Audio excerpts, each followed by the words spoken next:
The poem of the man God. The third year of the public life. Chapter 480. Jesus and the Samaritan shepherd. 28th of August, 1946. I cannot say in which part of Samaria we are. We are certainly right in the middle of the Samaritan mountains, although these ones are not the highest. The highest ones, in fact, are farther south, with their steep tops rising towards the sky, which is now cleared up. The apostles are keeping as close as possible to Jesus while walking, but the path, a shortcut, does not allow them to do so very frequently, and the group forms and breaks up continuously.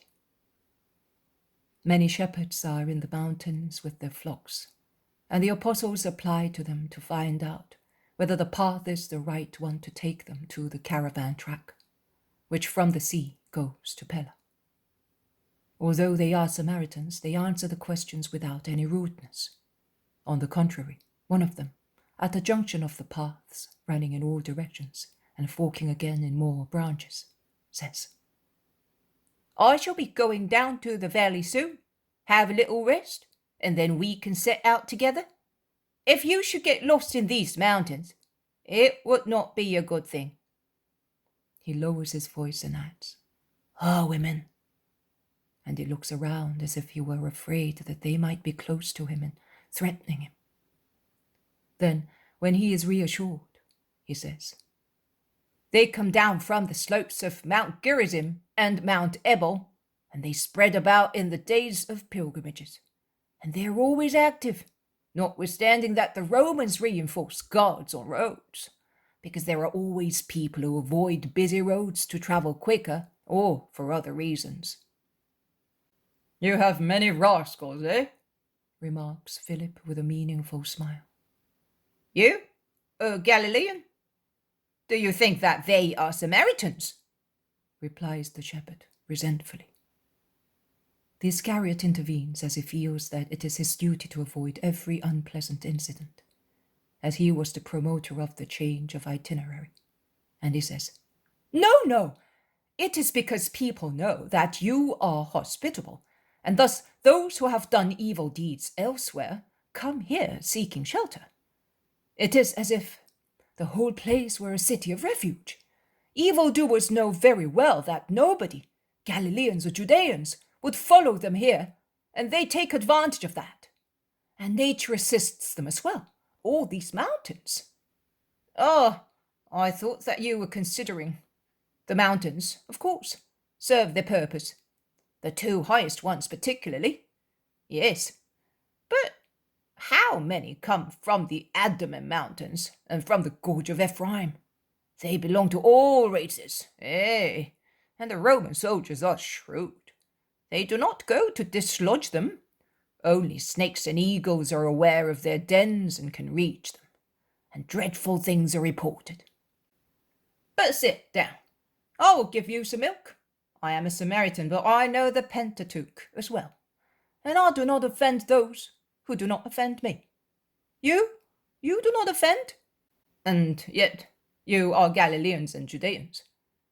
But they say that a prophet has risen to teach us how to love one another. If I did not consider that, according to the scribes and Pharisees of Israel, we are cursed, so they say, I would say that the great prophets who loved us, although we are Samaritans, have come back in him, as some people say, to love once again. But I do not believe it. Here is the milk. But I would like to meet that prophet. They say that the other prophet, the one who took refuge at our borders and whom we did not betray, those who insult us ought to remember that, said that this prophet is greater than Elijah. He called him the Lamb of God, the Christ. And some Samaritans from Shechem spoke to him, and they now tell great things of him. And many people have gone to the main roads, waiting for him, because they think that he may pass there. Nay, it is the first time that it happened. Also, some Judeans, Pharisees and doctors have questioned us in every town, saying that if we see him, we should run ahead of him to tell them that he's arriving. because they want to give him a great welcome." The apostles look at one another stealthily, but they wisely remain silent.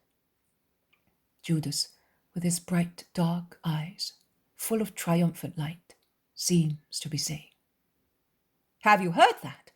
Are you now convinced that I was right?" The shepherd continues to speak. "You certainly know him. Where do you come from?"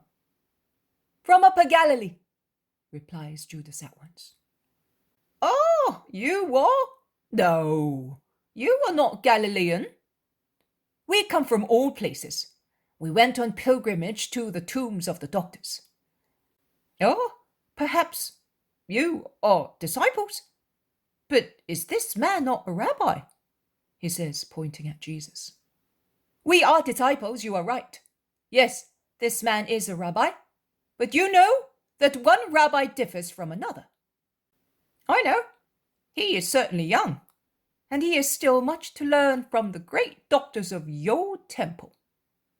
And there is a touch of contempt in the possessive adjective.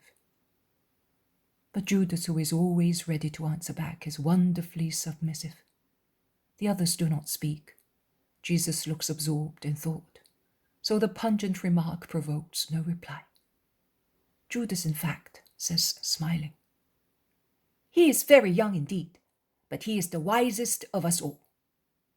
And to put an end to the conversation, which might become dangerous, he says, "Have you to stay here much longer? Because we would like to be down in the valley by night." "No, I'm going. I shall gather the sheep and come." "All right. In the meantime, we shall move on." And he stands up with the others and takes to the path at once. When a thicket is between him and the shepherd, he laughs and laughs, saying, "How easy it is to tease people! And are you now convinced that I was not lying and I was not foolish?" "No, you are not lying, but you lied now." "Lied? No. How can you say that, Philip? I knew how to speak the truth, preventing it from becoming harmful. Do we not come from Upper Galilee? Do we not come from all places? Did we not go one day to venerate the tombs of doctors, and were pelted with stones? And did we not go near them also in our last journey towards Giscala? Have I perhaps denied that Jesus is a rabbi? Have I perhaps said that he is not the wisest of us all? In saying that, I was thinking, and my heart was rejoicing, that by saying we, I was offending the rabbis, who are all inferior to the master, although they do not think so, and I was making a fool of the shepherd. One must know how to say things, and one can say everything without sinning and without causing any harm." Judas of Alphaeus makes a grimace of disgust and says, "As far as I am concerned, it is still a lie." "Of course, I did it. But did you hear him, eh? They put aside prejudices, disgust, arrogance in order to tell Samaritans to inform them of the passage of the Master, so that they might welcome him at their borders. Ha! What a welcome!" "Welcome? They also thought and spoke of something true while lying. Judas of Kerith is right," says Thomas. Jesus turns round and says, "Yes, their words were deceitful and hateful. But to say one thing for another, even if for a good purpose, is always blameworthy. Do you think that the Lord needs such behavior to protect his Messiah? Do not lie anymore, not even for a good purpose. The mind becomes accustomed to imagining lies and lips to utter them. No, Judas, avoid being insincere." "I will, Master, but let us be quiet now. The shepherd is running to join us." In fact, the shepherd arrives, pushing forward his sheep, which, feeling the fold close at hand, begin to run with their shambling gait, bleating, shoving one another, forcing their way through the apostles, whom they almost sweep away.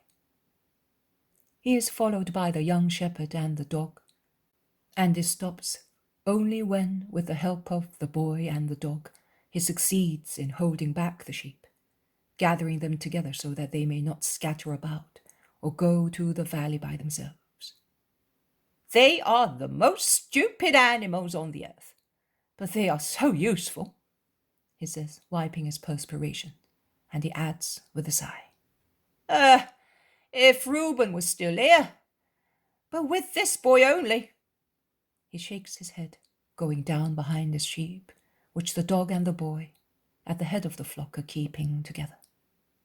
And talking to himself, he says, if I knew where to find that prophet, although I am a Samaritan, I would speak to him.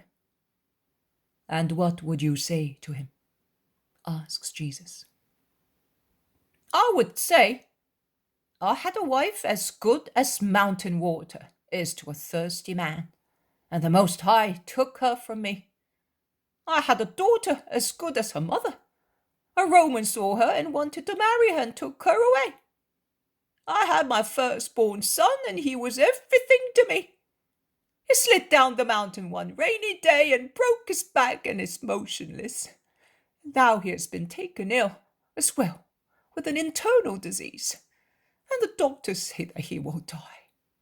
I am not going to ask you why the Eternal Father punished me, but I beg you to cure my son. And do you believe that he could cure him for you? I certainly believe it, but I shall never see him. Why are you sure? He is not a Samaritan. He is a just man. He is the Son of God, so they say. You, in your fathers, offended God. That is true. But it is also said that God will forgive the sin of man by sending the Redeemer. This promise can be read in the Pentateuch next to the condemnation of Adam and Eve, and the book repeats it several times. If he forgives that sin, will he not have mercy on me, who am not guilty of being born a Samaritan? I think that if the Messiah heard of my grief, he would feel pity for me. Jesus smiles, but does not say anything. Also the apostles smile meaningly, which, however, is not noticed by the shepherd. So, is that boy not your son? Asks Jesus. No, he is the son of a widow who has 7 sons and lives in poverty. I have taken him as an assistant and a son, so that I shall not be left alone when Reuben is in his grave. And he sighs. But if your son should recover, what would you do with this one? I would keep him. He is good and I feel sorry for him. He lowers his voice, saying, He does not know, but his father died on the galleys. What had he done to deserve that? Nothing deliberately, but his cart ran over a drunken soldier and was accused of doing it deliberately. How do you know that he's dead? Oh, one does not survive long at the oar. But definite news was given to us by a merchant of Samaria, who had seen his dead body being removed from the shackles and thrown into the sea beyond the pillars.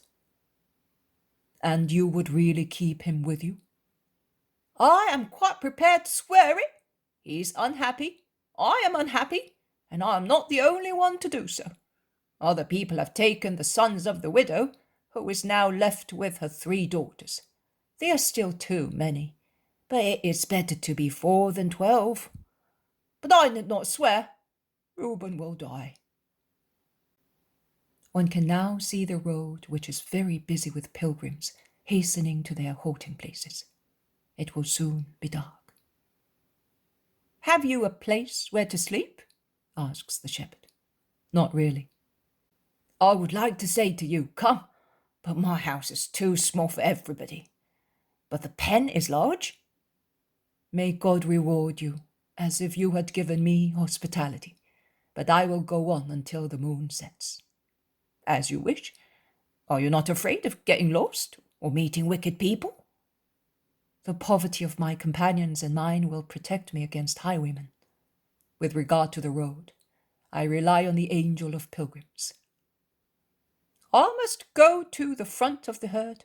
The boy does not yet know, and the road is full of colts. And he runs ahead to lead the sheep safely. Master, the worst is coming now. We have to cover a stretch of the road among people, whispered the apostles. They are now on the road, behind the sheep, which are proceeding in a line closed between the mountainside and the shepherd's crook and the alert dog. The boy is now beside Jesus, who caresses him. They arrive at a crossroad. The shepherd has stopped the herd, saying, "Here we are. This is your road, and that one is mine. But if you come towards the village, you will find the shorter one to go to the next village. Look, can you see that huge sycamore? Go as far as that, and then turn to the right. You will see a little square with a fountain, and after it, a house, black with smoke. It is the forge. The road is beyond it. You cannot go wrong. Goodbye." "Goodbye. It was very kind of you, and God will comfort you." The shepherd goes his way, and Jesus takes his. The former is surrounded by sheep, the latter by apostles. 2 shepherds in the middle of their flocks. They are now separated, concealed by a group of houses built between the main road, followed by the shepherd, and the lane which passes through a poor part of the village, the poorest, I think, silent, solitary. The poor people are already indoors, and the fireplaces in the kitchens can be seen through the half-open doors. Night is falling with the darkness of twilight. "We shall stop just outside the village," says Judas. "I can see some houses over there in the fields." "No, it is better to go on." There are different opinions. They reach the fountain. They rush towards it to wash themselves and fill their little flasks. There is the smith. He is closing his black workshop, and there is the road towards the fields. They take it. But a cry is heard from afar, from the village. "Rabbi! Rabbi! My son! Citizens, come! Where is the pilgrim?" "They are looking for us, master. What have you done?" "Run. If we reach that wood, no one will be able to see us anymore." They run across a field covered with recently cut hay. They arrive at a hillock, which they climb and disappear, followed by the voices, now numerous, and by people who have spread about, outside the village, calling rather than looking, because not much can be seen in the twilight. They stop at the foot of the hillock. "It was the rabbi who went to Shechem. I'm telling you, it could be by him, and he killed my Reuben, and I did not recognize him. Rabbi, Rabbi, Rabbi, allow me to worship you. Tell me where you are hidden." Only the echo replies, and it seems to say, "Abbai, Abbai, Abbai," and to change the last word into heaven. "But he cannot be far," says the forger. "He passed in front of me shortly before you arrived. And yet he is not here. See, there is nobody on the road. He was to take this one. Will he be in the wood? No, he was in a hurry." Then he seeks help from his dog. "Find them! Find them!" And for a moment the dog seems to be able to discover the hiding place, because it makes for the wood and after sniffing at the meadow. Then the animal stops, perplexed, with one paw lifted up, its muzzle in the air. Then, disappointed by I do not know what, it starts off in the opposite direction, barking, and the people run after it. "Oh, blessed be the Lord!" exclaim the apostles with sighs of relief, and they cannot help saying to the master, "But what have you done, Lord?" And they almost reproach him for doing it. You know that it is dangerous for you to be pointed out, and yet you... And was I not the reward, Faith? And is it not a good thing that they should think that I am on the road which from Dothan takes one to Pella? Do you perhaps no longer want them to have no clear idea about anything? That is true. You were right. But if the dog found you out... Oh, Simon, and do you think that he who imposes his will, also from a distance, on diseases and elements and drives out demons, is not able to impose it on an animal? Now let us try to reach the road beyond the bend, and they will not be able to see us any more. Let us go.